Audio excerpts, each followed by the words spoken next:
사람에게는 자존심이라는 것이 있죠. 여러분, 동물에게 자존심이라는 것이 있을까요? 개가 자존심 상해가지고 막 끙끙 앓아 눕고 그런 일이 있습니까? 개는 주인이 발로 차도 금방 와서 또 꼬리를 흔들고 주인에게 재롱을 피우잖아요. 그러나 사람은 자존심이 상하면 목숨을 버리기도 합니다. 자존심이 짓밟혀서 그래도 비굴하게 내 목숨이라도 건졌다. 그 뒤에 기쁨으로 사는 것이 아니라 그 장면을 또 떠올리면서 괴로워하고 그때 내가 차라리 죽을지언정 자존심을 지킬 걸 그랬다 후회하고 그런 게 이제 사람이죠. 자존심 만약에 나하고 경쟁관계에 있는 사람이 있는데 내 자존심을 상하게 하는 행동, 영화 같은 데 보면 뭐 그런 거 있잖아요. 무릎을 꿇게 한다거나 아니면 가랑이를 벌리고 그 사이로 무릎 꿇고 지나가라고 한다거나 침을 탁 뱉어놓고 네가 그걸 핥아먹으라고 한다거나 뭐 영화 속에 보면 그런 장면 나오잖아요. 아무튼 그런 거 하면 여러분에게 100만 원 준다고 그래요. 그럼 하시겠어요? 안 하시겠어요? 무릎 꿇고 가랑이 사이로 기어가고 막 그러면 너에게 100만 원을 주겠다. 그럼 해요? 안 해요? 이 더러워서 내가 안 한다고 안 할 거 아니에요. 그럼 1000만 원 준다면 할 거야? 안 해요? 고민돼요. 1000만 원 준다니까. 그럼 만약 1억 준다. 네가 그렇게 내가 지금 탁 뱉고 핥아먹어. 1억 줄게. 그러면 해요? 안 해요? 더러워서 하는데 그게 이제 사람의 자존심이라는 거죠. 이 신앙생활에도 자존심이라는 것이 있어요. 믿음의 자존심, 영적인 자존심이라고 하는 거죠. 내가 내 믿음을 지키기 위해서 그거 안 한다. 이제 이런 자존심이 있는 거죠. 예를 들어서 우리 교회 안 다니는데 어떤 사람이 저에게 와가지고 자기가 사업하는데 정말 꼭 필요해서 그러니까 우리 교회에 헌금한 적도 없는데 우리 교회에다가 1억 헌금했다고 저한테 확인서 하나만 써주면 자기가 나중에 1000만 원 저에게 돌려준다고 해요. 그럼 해요? 안 해요? 그 저한테 1000만 원 생기니 가라고 그래요. 근데 우리에게는 믿음의 자존심이라는 거예요. 안 한다고. 1000만 원 그거 필요 없다고. 안 한다고. 내 믿음을 지키기 위해서 타협하지 않는 거죠. 신앙의 자존심을 지키는 거죠. 우리 교회에 엄청 부자가 왔어. 부자가 가지고 그 부자한테 잘 보이면 차도 사주고 양복도 사주고 그래. 그럼 제가 가서 그 부자한테 아부해요? 안 해요? 집사인지 아닌지는 모르겠지만 집사님. 그럼 저한테 차도 사주고 옷도 사주고 그래요. 그럼 그때 그렇게 해요? 안 해요? 하라고 그래요. 차도 사주고 옷도 사준다는데. 근데 목사로서 자존심이 있지. 안 한다 그래요. 그게 이제 신앙의 자존심이라는 게 있는 거죠. 이 교회 내 이 자존심이라는 것이 잘못 사용되면 또 거기도 안 되는 거죠. 잘못 사용되면 내가 높냐 네가 높냐가 되는 거예요.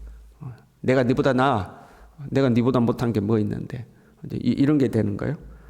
목사님이 저 김 집사는 칭찬해주고 나는 칭찬도 안 해주고 자존심 상해. 내가 자존심 상해하고 교회 못 다니겠어.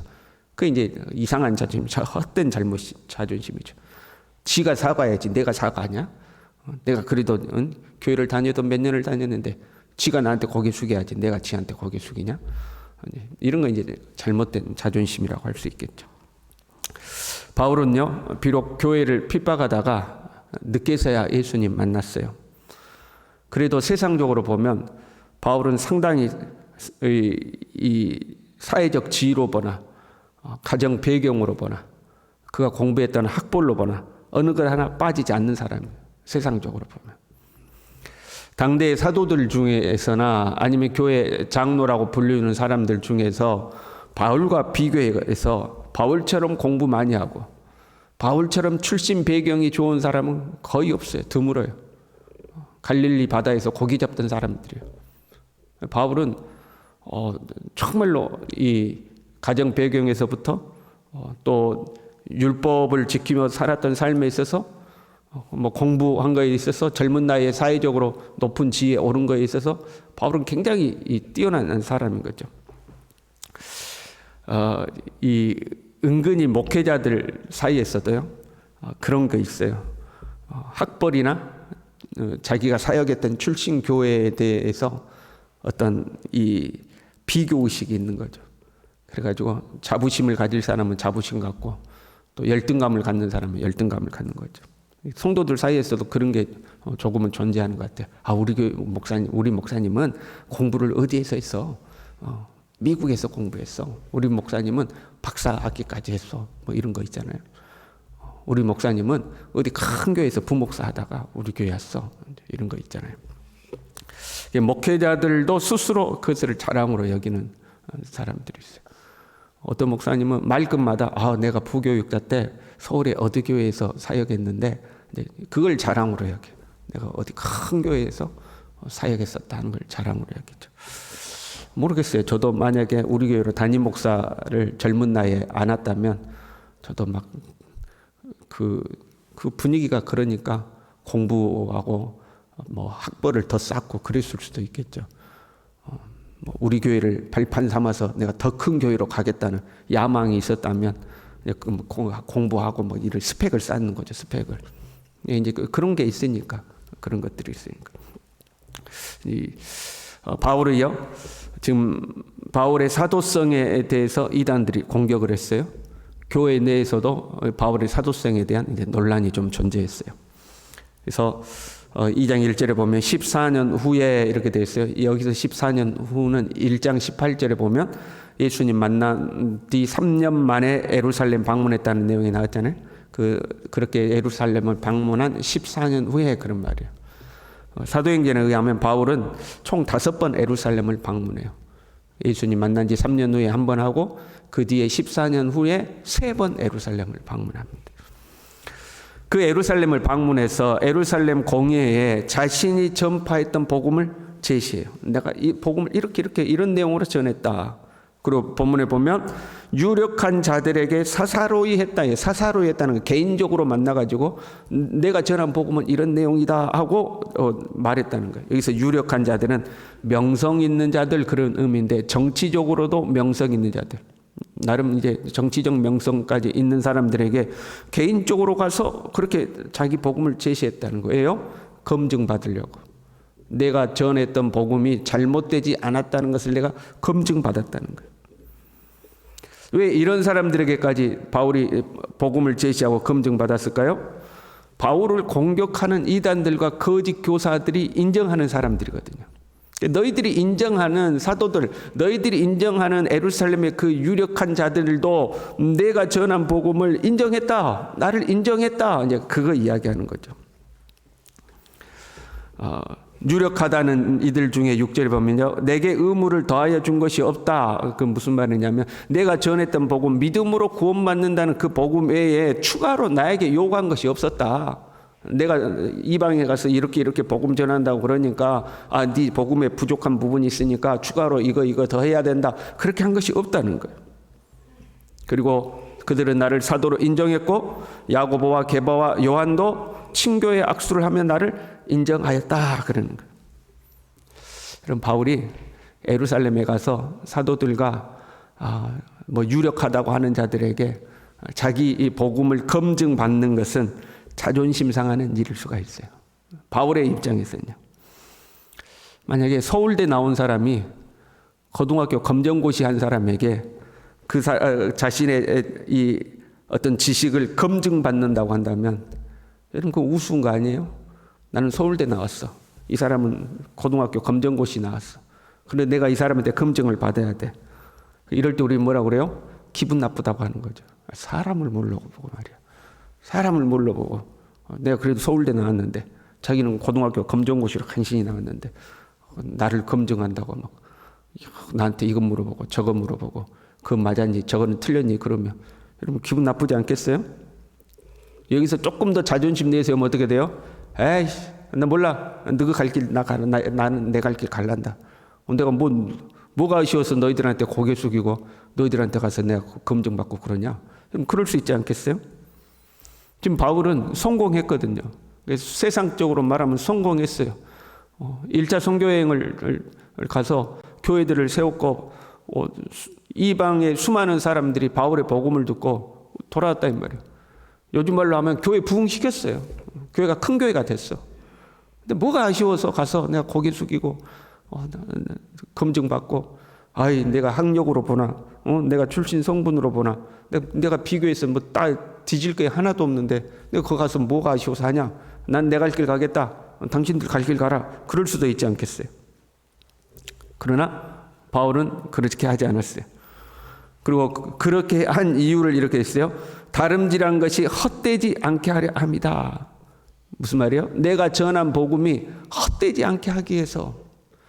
내가 시비를 받고 내가 인정을 못 받으면, 내가 전한 복음이 인정을 받지 못하고, 내가 전한 복음이 인정을 받지 못하면 내 복음 위에 세워진 교회가 인정을 받지 못하고, 복음과 교회를 위해서 자기 자존심을 버리고 있는 거예요. 내 자존심을 세우는 것이 아니라 하나님의 교회를 세우기 위해서 내 자존심을 버리는 거예요. 복음과 교회를 위해서 자기 자존심을 버리고 있는 거죠. 어떤 교회에 이제 새로 목사님이 부임했다고 그래요. 근데 그 목사님이 얼마나 자존심이 센지 서울에서 공부했어요. 서울의 큰 교회에서 부교육자로 있었어요. 그래가지고 이제 이 남쪽 지방의 교회에 부임해가지고 이제 성도들하고 안 맞는 것이 있지 않겠어요? 그러니까 장로님들이 가서 목사님 이건 이렇습니다. 목사님 이건 이렇게 했습니다. 우리는 과거에 이건 이렇게 했습니다. 그러니까 이분이 이 중에서 나보다 공부 더 많이 한 사람이 있으면 나와보라고. 알아도 내가 여러분보다 더 많이 알고 공부를 했어도 여러분보다 더 많이 이렇게 칵 찍어 누른 거예요. 교회가 완전 시끄러워진 거예요. 일부 교회인들은 교회를 떠나고 장로님들 중에서도 교회를 떠나고 그런 일이 있었어요. 몇 년 지나서 그 옆 교회에 그분보다 공부 더 많이 한 목사님이 이제 새로 부임을 했어. 근데 지어서 한 이야기 아니요, 실제 있었던 이야기예요. 공부 더 많이 한 목사님 부임을 했어. 근데 이 목사님은 얼마나 겸손한지 몰라. 그렇습니까? 제가 잘 알아보고 하겠습니다. 자기보다 훨씬 공부도 안 했고 그렇잖아요. 그런데도 뭐라 그러면 제가 다시 한번 생각해 보겠습니다. 그렇게 겸손하지. 교회가 평안해. 교회를 위해서 내 자존심을 버릴 수 있어야 되는데 내 자존심을 위해서 교회를 버려버리는 그런 일이 생기는 거죠. 간혹 교회의 질서를 따르지 않고요, 자기 혼자 잘나서 독불장군식으로 신앙생활을 하는 사람이 있죠. 그럼 이 사람들은 자기 나름대로는 자존심이 있어요. 그래가지고 저런 것들이 목사라고, 저런 것들이 장로라고, 저런 것들이 권사라고 막 그래. 근데 그 사람은 교회에서 집사도 아니야. 왜? 인정을 못 받으니까. 그런데 혼자 막 자존심을 센 거지. 저런 것들이 저런다고. 절대 그것은 교회를 위한 태도가 아닌 거죠. 교회를 위해서 자기 자존심을 버릴 수 있어야 되는 거죠. 한편 바울이 그 교회와 복음을 위해서 그렇게 자존심을 버리고 예루살렘에 올라가서 자기 자신이 검증받았던 이유 중에 하나가 2절에 이렇게 되어 있어요. 계시를 따라 올라가. 계시를 따라 올라갔다는 거예요. 그러니까 자기가 예루살렘에 올라간 것은 하나님의 인도였다는 거죠. 하나님이 자기에게 예루살렘에 올라가서 검증받으라고 자기를 이끌었다는 거예요. 바울은 자존심을 따르지 않고 하나님의 인도를 따랐어요. 내 자존심 세우려면 바울이 성깔 있는 사람입니다. 그렇잖아요. 예수님 만나기 전에 예수 믿는 사람들 잡아 죽이던 사람이요. 아주 독한 사람이요.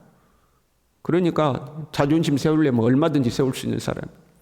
그런데 하나님이 인도하시니까 자기의 자존심을 따르지 않고 하나님의 인도를 따라 고개를 숙인 거죠. 여러분, 자존심이 없는 사람은 없어요.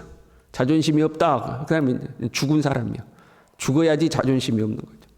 죽기 전까지는 우리에게 자존심이 있어요. 그 자존심이 내 안에서 발동할 때에 하나님의 교회를 위한 것인가, 나를 위한 것인가, 그걸 우리가 살펴야 되겠죠. 더 나아가서 자존심을 따르지 않고 하나님의 인도를 구하고 하나님의 뜻이 어디인가 묻고 그 하나님의 뜻을 따를 수 있는 사람, 저와 여러분이 그런 하나님의 사람 될 수 있기를 바랍니다. 기도하겠습니다. 하나님 아버지, 어떻게 해서든지 내 자존심 세우고 내 체면 세우고 내 명예를 세우는 것이 아니라 주님의 교회를 위하여서, 주의 복음을 위하여서, 내 자존심을 낮출 수 있는 사람, 자존심을 따라가지 않고 하나님의 인도를 따라갈 수 있는 그런 하나님의 사람이 될 수 있도록 우리 모두를 붙들어 주시옵소서. 예수님의 이름으로 기도 올리옵나이다. 아멘.